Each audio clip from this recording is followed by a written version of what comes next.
মোহাম্মদ ইউনূস, আপনাকে আমাদের অনুষ্ঠানে স্বাগত জানাই। আমরা আমাদের সাথে আরো রয়েছেন বেগম খালেদা জিয়া, আপনাকে আমাদের অনুষ্ঠানে স্বাগত জানাই। আপনি আমাদের সময় দিয়েছেন, সেজন্য আমাদের কৃতজ্ঞতা জানাবেন। আমরা আসলে অনেকগুলি প্রশ্ন আপনাদের দুজনকেই করতে হবে, সেজন্য আমরা একটু আপনার থেকে একটু টু দা পয়েন্ট এবং যদি কুইক একটু বলেন তাহলে আমাদের জন্য একটু সুবিধা হয়।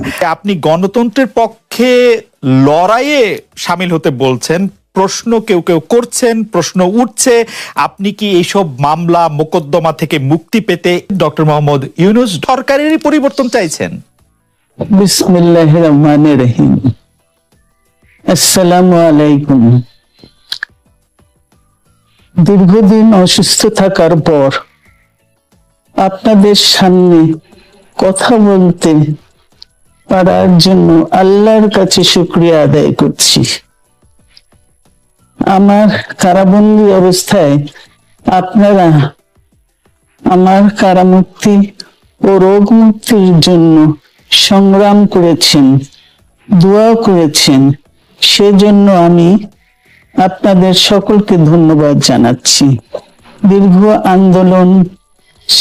দীর্ঘ আন্দোলন সংগ্রাম ও ত্যাগের মধ্য দিয়ে আমরা ফ্যাসিবাদী অবৈধ সরকারের কাছ থেকে মুক্তি পেয়েছি। আমি আন্তরিক ধন্যবাদ জানাতে চাই আমাদের বীর সন্তানদের, যারা মরণপণ সংগ্রাম করে এই অসম্ভবকে সম্ভব করেছে। শত শত শহীদদের জানাই শ্রদ্ধা। এ বিজয় আমাদের নতুন সম্ভাবনা নিয়ে এসেছে। দীর্ঘদিনের নজিরবিহীন দুর্নীতি, গণতন্ত্রের ধ্বংসের স্তূপের মধ্য থেকে আমাদের নির্মাণ করতে হবে এক সমৃদ্ধ বাংলাদেশ। ছাত্র তরুণরাই আমাদের ভবিষ্যৎ। তরুণরা এই যে স্বপ্ন নিয়ে বুকের রক্ত ঢেলে দিয়েছে, সেই স্বপ্ন বাস্তবায়নে করতে মেধা, যোগ্যতা, জ্ঞান ভিত্তিক গণতান্ত্রিক বাংলাদেশ গড়ে তুলতে হবে। শোষণহীন সমৃদ্ধ বাংলাদেশ, সকল ধর্মের গোত্রের অধিকার নিশ্চিত করতে হবে। শান্তি, প্রগতি আর সাম্যের ভিত্তিতে আধুনিক বাংলাদেশ নির্মাণে আসুন আমরা তরুণদের হাত শক্তিশালী করি। ধ্বংস নয়, প্রতিশোধ নয়, প্রতিহিংসা নয়, ভালোবাসা, শান্তি ও জ্ঞান ভিত্তিক সমাজ গড়ে তুলি। অনেকে বলে থাকেন দেশি গণমাধ্যমে কথা বলতে আপনি স্বাচ্ছন্দ্য বোধ করেন না। এর কারণ হিসেবে কেউ কেউ বলেন আপনি প্রশ্নের মুখোমুখি হতে হয়তো পছন্দ করেন না, আবার কেউ কেউ বলেন কিছু না বলেও আপনি যে দুর্যোগের মধ্যে আছেন, বললে না জানি কি হতো। আপনার মন্তব্য একটু শুনতে চাই। তুমি তো সবটা বলে ফেলেছ সমস্যাগুলোকে। কাজে এই হলো অবস্থাটা হলো, আমি বলছি দেশের কাউকে কিছু বলি এমন কথা তো নয়। বাইরে বিদেশেও যে সবাইকে যে সাদরে নিয়ে আসি তাও না, তাদেরকে অনেক শর্ত দিই আমার এই কথাগুলো লেখার ছাপানোর আগে আমাকে বলতে হবে, যাতে আবার এমন কোনো কথা শব্দ এমন থেকে না যে আমি আর বিপদের সম্মুখীন হবো। আমি শুধু বিপদ থেকে দূরে থাকার জন্য এটা করছি, কারণ আমি চারদিকে বিপদের মধ্যে আছি। কাজে কথা না বলা এটা একটা নিজেকে রক্ষা করার একটা সুবিধা আর কি। যত কম বলা যায় ততই হয়তো ঝামেলার থেকে বাঁচবো। সম্পূরক প্রশ্ন করতেই হয়, নিজেকে কতটা রক্ষা করতে পারলেন প্রফেসর ইউনূস? পারলাম না তো, তো খালি বাড়ছে। এখন তো বড় কঠিন অবস্থার মধ্যে পড়ে গেছি। কিছুদিন আগে হয়তো খবর পেয়েছে এই মাসের মধ্যেই যে 12 তারিখে যে ঘটনা ঘটলো, যে আমাদের অফিসের মধ্যে ঢুকে গেল লোকজন। ঢুকে বললো যে এটা আমরা এখন দখল করলাম, এখান থেকে আমরা চালাবো। এটা কি ধরনের আবদারিকতা? আমরা পুলিশের কাছে গেলাম, বললো যে আমরা এই ব্যাপারে কিছু করতে পারবো না। কাজে তারাও কিছু করলো না। তো আমরা যাবোটা কোথায়? পুলিশও কিছু করবে না, ওরাও জবর দখল করার জন্য ছুটে আসবে, আমাদের আইন কানুন কিছুই মানবে না। আর আমাদের একটা প্যানিক সৃষ্টি করলো আমাদের পুরো অফিসের মধ্যে যত লোকজন আছে, বিশেষ করে মহিলা সহকর্মী যারা আছে, তারা খুবই ভীত সন্ত্রস্ত হয়ে গেল যে কি কারবার, কি হলো এটা। কাজে সমস্যার পরিমাণ বাড়ছে, কমছে না। সমস্যা পরিমাণ বাড়ছে, কমছে না। আমি একটু পিছনে আদালতে আপনার বিরুদ্ধে রায় ঘোষণার পরে আপনি একটা প্রতিক্রিয়া দিয়েছিলেন। সেই প্রতিক্রিয়া আপনি বলেছিলেন যে বাংলাদেশের একটি কথায় আপনি এরকম বলেছেন যে বাংলাদেশের প্রতিটি নাগরিককে অন্যায়ের বিরুদ্ধে এবং গণতন্ত্র এবং মানবাধিকারের পক্ষে এক কণ্ঠে কথা বলার আহ্বান জানায়। অনেকে এইটাকে দেখছেন হচ্ছে এরকম করে যে আপনি গণতন্ত্রের পক্ষে লড়াইয়ে সামিল হতে বলছেন। প্রশ্ন কেউ কেউ করছেন, প্রশ্ন উঠছে, আপনি কি এইসব মামলা মোকদ্দমা থেকে মুক্তি পেতে এই সরকারেরই পরিবর্তন চাইছেন? খালেদ, তুমি কি গণতন্ত্রের বিরুদ্ধে নাকি? হঠাৎ এটা নিয়ে তো গণতন্ত্রের কথা বললাম আমার জন্য। তুমি তো বলে তুমি বলছো যে আমিও তো আছি, কাজে আমাকে পৃথকভাবে বলতে হচ্ছে কেন? আমরা সেটাই বলতেছি। কাজে আমরা কেউ গণতন্ত্রের বিপক্ষে না, সবাইকে স্মরণ করিয়ে দেওয়া যে আমরা সবাই গণতন্ত্রের পক্ষে, মানবাধিকারের পক্ষে, আমরা ন্যায় নীতির পক্ষে, রুল অফ লর পক্ষে। এইগুলো না থাকলে জাতি হিসেবে আমরা টিকে থাকবো না। তো কাজে যখনই মনে হচ্ছে যেগুলো এখন ফরেন ওয়ার্ডস হয়ে গেছে, তাতে মনে হবে যে আমাদের সমাজ হিসেবে আমাদের দায়িত্ববোধ অনেক বেড়ে গেল। এগুলোকে প্রতিষ্ঠিত করা, সোচ্চার করা, মুখ ফুটে বলা, এটা সবাইকে বলতে হবে, মুখ ফুটে বলতে হবে। আমার বিরুদ্ধে অভিযোগ হলে আমি বলছি না বলে, আপনি বলছেন না কেন? একবার বলে এখন তোমার প্রশ্নের সম্মুখীন হয়ে গেলাম।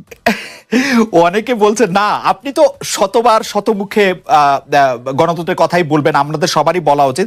কিন্তু প্রশ্নটা এমন ভাবে তোলা হচ্ছে যে আপনি আসলে আপনার রায় ঘোষণার পর আপনি বলছেন গণতন্ত্রের কথা, মানবাধিকারের কথা। অনেকে বলছেন যে এই কথা কি আসলে যেহেতু ব্যাপারটা আপনার উপরে আসলো তখনই আপনি আসলে বললেন কিনা, নাকি আপনি আসলে বলতে চান না, আপনি আগে যেরকম বলছেন? হতে পারে, মুখ যখন বন্ধ থাকে কোনো কথাই বলা হয় না। এখন যখন মুখ খোলার সুযোগ হয়েছে, সামনে ক্যামেরা নিয়ে দাঁড়িয়ে আছে, মাইক্রোফোন দিয়ে দাঁড়িয়ে আছে, কথা বলছি, কাজে মনের কথাটা বললাম আর কি। যেটা মনে ছিল বলা হচ্ছিল না সেটা বললাম। এটা আমার ধারণা এটা সবারই মনের কথা, সেটাকে প্রকাশ করা। তারাও চায় যে তারা বলুক, আমি বললে তাদেরও মনে সাহস আসে যে উনি বলছেন যখন আমরাও বলতে পারবো। প্রফেসর ইউনূস, আপনি যখন বলছেনই তখন আমি এই কথাটাকে একটু ইলাবোরেশন আপনার কাছ থেকে আশা করতে পারি যে আপনি যখন বলছেন যে গণতন্ত্র মানবাধিকারের পক্ষে এক কণ্ঠে কথা বলার আহ্বান আপনি জানাচ্ছেন, আপনার কাছে কি মনে হচ্ছে যে গণতন্ত্র মানবাধিকারের পক্ষে এখন বহু পক্ষ বহু কণ্ঠ, এটা আসলে এক কণ্ঠে কেউ বলতে পারছে না বা সাহস পাচ্ছে না বা বলছে না, এরকম আপনার মনে হচ্ছে কিনা? আমার মনে হচ্ছে তাই, কারণ বলতে পারছে না তো, মুখ খুলে সব গণতন্ত্রের কথা বলতে পারছে না। কাজে সেটা বলা, এক বাক্যে বলা, পরিষ্কার কণ্ঠে বলা, এটা আমাদের সবার দায়িত্ব, তো জাতীয় দায়িত্বটা। যে না হলে গণতন্ত্র বলে কিছু থাকবে না আমাদের জন্য, আদৌ গণতন্ত্র বলে কিছু থাকবে না। একটা প্রশ্ন করি যে বর্তমান সরকার আরো স্পেসিফিক ভাবে বললে প্রধানমন্ত্রী শেখ হাসিনা স্পষ্টতই আপনাকে অপছন্দ করেন, অনেক কিছুর জন্য আপনাকে দায়ী করেন, পদ্মা সেতু এবং এই সেই। এর কারণ কি বলে আপনি মনে করেন? আপনাকে কি তিনি তার প্রতিদ্বন্দ্বী মনে করেন, নাকি সত্যি তার কাছে এমন কোনো তথ্য রয়েছে যে আপনার বিশাল কোনো রাজনৈতিক অভিলাষ রয়েছে? আপনি কি রাজনৈতিকভাবে তার প্রতিদ্বন্দ্বী হয়ে উঠছেন বলে তিনি আপনাকে অপছন্দ করছেন, না কি কারণে? আপনার কি মনে হয়? আমার মনে হয় উনি মনে করেন যে আমি দেশের সর্বোচ্চ ডাকু, সন্ত্রাসী, কিংবা আমি অপরাধী, আমি সেরা চোর, এই জাতীয় জিনিস মনে করেন। কাজে সেগুলো ব্যাখ্যা করেন উনি তার মুখে।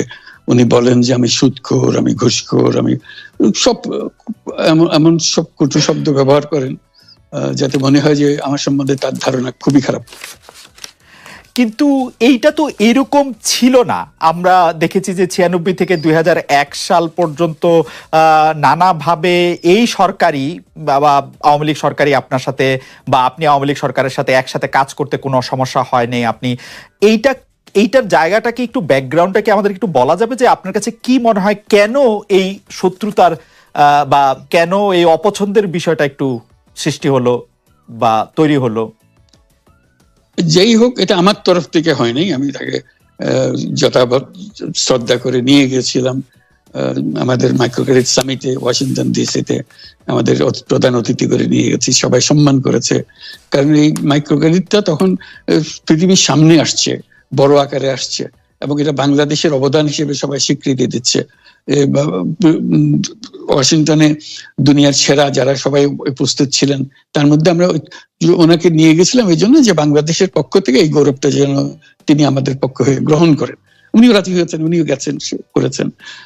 কাজে এটা স্বাভাবিকভাবে এই সম্পর্ক থেকে যাওয়ার কথা ছিল, কিন্তু কি কারণে এটা ঘাটতি হতে আরম্ভ করলো বুঝতে পারলাম না।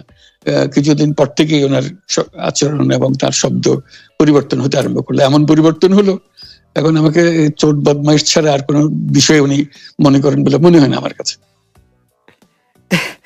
আসলে এটা নিয়ে কথা বলাটা একটু বিব্রতকরই, কিন্তু কেউ কেউ এটা বলে থাকেন যে বিশেষ করে যে 2007 সালে যে 111 সরকার আমরা যাকে বলি, তাদের যে বিরাজনীতিকরণের একটি চেষ্টা, সেই চেষ্টার মধ্যে আপনার অংশগ্রহণ আছে কিনা। যদিও বারবার বলা হয় যে আপনি আসলে সেই ক্ষমতাটা দখল করতে চেয়েছিলেন, অথচ আমরা উল্টা শুনেছি, আপনার মুখেও শুনেছি, যারা ওই সময় কুশলভ ছিলেন তাদের মুখেও শুনেছি যে আপনাকে আসলে অফার করা হলো, আপনি সেটি ফিরিয়ে দিয়েছিলেন। কিন্তু কেউ কেউ আবার বলে থাকেন আপনি একটা লম্বা সময়ের জন্য চেয়েছিলেন। এইটি কি একটা কোনো কারণ হতে পারে? এই ব্যাপারটিকে আমাদের দর্শকদের জন্য মানে বা ইয়েদের জন্য একটু আপনি পরিষ্কার করবেন যে আপনি আসলে রাষ্ট্রের সর্বোচ্চ ক্ষমতায় বা রাজনীতির জায়গায়, দেশ পরিচালনায়, সেগুলিতে আপনি আসলে আসতে চেয়েছিলেন কিনা, চান কিনা, বা ওই জায়গা থেকে? যদি চাইতাম খালেদ, যদি চাইতাম, তখন যখন মিলিটারি আমার বাসায় এসে বসে রইল সারা রাত আমাকে রাজি করানোর জন্য, আমি তো লুফে নিতাম। রাজি করানোর জন্য বসে থাকতে হবে কেন? আমি যদি ক্ষমতায় চাইতাম বলে আর চলেন চলেন, কি করতে, কি কোন জামাটা পড়তে হবে দেখিয়ে দেন, এখনই যাচ্ছি। আমি তো সেটা করিনি, তাদের সঙ্গে তর্ক করেছি, সারা রাত ধরে তর্ক করেছে যে না ভাই আমাকে দিয়েন না, আমি এই কাজের উপযুক্ত না, আপনারা অন্য লক্ষ্য যান। তারা আমার উপরে মন ঠিক করে ফেলেছে আমাকে নিতে হবে। আমি বারে বারে বলতেছি তাদেরকে, তারা নিরাশ হয়ে ফিরে গেল, বললো যে সকালবেলা আবার আসবো, সকালবেলায় আসলে তখন আপনি আমাদেরকে বলেন যে রাজি আছেন। আমি বললাম না, সকালবেলা আসলে একই কথা পাবেন, কারণ আমি তো এটা এমন কিছু না যে মনের মধ্যে সন্দেহ রেখে, দ্বন্দ্ব রেখে আপনাদেরকে বলছি, অত্যন্ত পরিষ্কার ভাবে আপনাদের কাছে বলছি। ঠিক আছে, তা না হলে তো আমি সঙ্গে সঙ্গে রাজি হয়ে যেতাম। কে ছাড়ে যাও আপনাকে দেশের পুরো সরকারের প্রধান হবার জন্য আহ্বান জানাচ্ছে, বাংলাদেশে এরকম কয়জন মানুষ আছে বলবো যে না আমি এই দায়িত্ব গ্রহণ করব না? আমি তো করলাম সেটা। এখন আমার নামে বলা হচ্ছে 10 বছর চেয়ে, আমি বছর নিয়ে প্রশ্নই উঠে না। প্রশ্ন হচ্ছে আগামীকাল সকালবেলা আপনি শপথ গ্রহণ করবেন, এই কথা। আমি বলছি না, করবো না। তারপরে এরপরে তো কয় বছর, কয় কাণ্ড। আমি 10 বছর দিয়ে কি করবোটা কি? আমি 10 বছর দিয়ে, আমি তো বলছি আমি এই কাজের জন্য নই। দেশে আমার দেশ পরিচালনা করা আমার দায়িত্ব না, আমার কাজ না। আমি জানি না এটা কিভাবে করতে হয়, আমি যেটা জানি সেটা করি। Make sense. আপনার মেয়ে মনিকা ইউনুস সম্প্রতি একটি সাক্ষাৎকার দিয়েছেন CNN-এ। সেখানে আমি তাকে একটু যদি অনুবাদ করি তাহলে সেরকম পড়তে পারবো, যে আমি তাকে উদ্ধৃত করছি যে কোনো এক সময় প্রধানমন্ত্রী শেখ হাসিনা ও ডক্টর ইউনুস একসঙ্গে কাজ করেছেন। আমি আশা করি সেই সময়টা আবার ফিরে আসুক, শুধু গ্রামীণ কিংবা সংশ্লিষ্ট সব প্রতিষ্ঠানগুলোর ভালোর জন্যই নয়। যদি তারা আবারও একসঙ্গে কাজ করেন তাহলে সেটা চমৎকার হবে।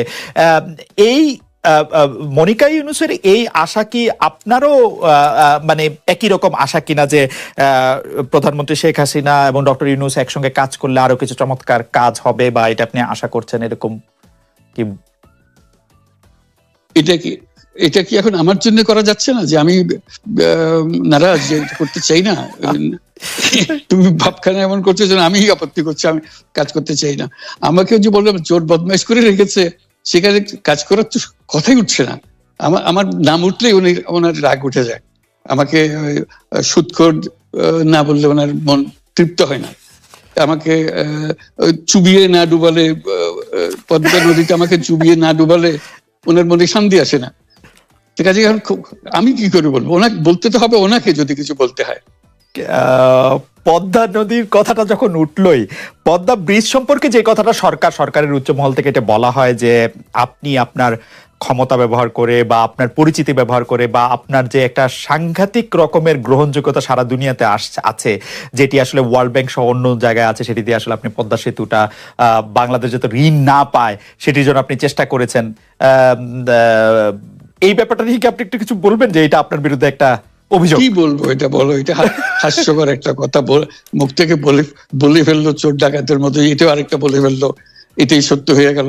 আমরা যে বারে বারে বিবৃতি দিলাম তখন এটা প্রশ্নই ওঠে না। আমরা বাংলাদেশের নাগরিক হিসেবে আমরা গৌরবান্বিত যে এই পদ্মা সেতুর উপরে আমরা একটা সেতু বানাতে পারবো, এটার জন্য আমরা সবাই চাই। কাজে এটা তো বিরোধিতা করার তো প্রশ্নই ওঠে না, কেন বিরোধিতা করবো? দেশে যে একটা বড় রকমের ঘটনা ঘটতে যাচ্ছে সেটা তো আমরা সবাই সমর্থন করেছি। তিনি বলেই চললেন। এখন একজনে বলতে থাকলে তো আমার করার কিছু তো নাই। উনি এত শক্তিধর যে এখানে আমার কথা তো কিছুই থাকে না। ওনার সব সরকারের যাবতীয় প্রচার যন্ত্র ওনার হাতে।